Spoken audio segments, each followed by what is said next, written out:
రామశరణ స్వామి. నా పేరు నరసింహ, కుంజర్ల మండలం, అంజనాపురం గ్రామం. నేను మొన్న గన్ననే మందు కొట్టాను.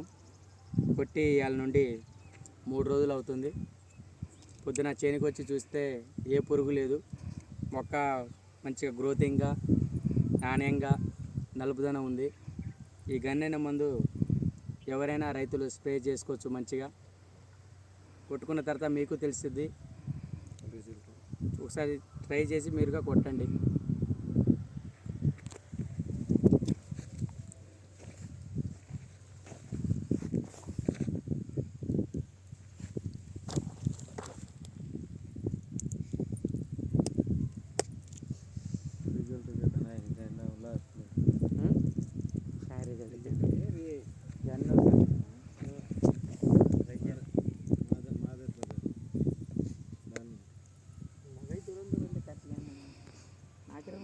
అదే బైక్ నాకు ఇచ్చారు, అదే బైక్ అయిన దూరం నాకు ఇచ్చారు.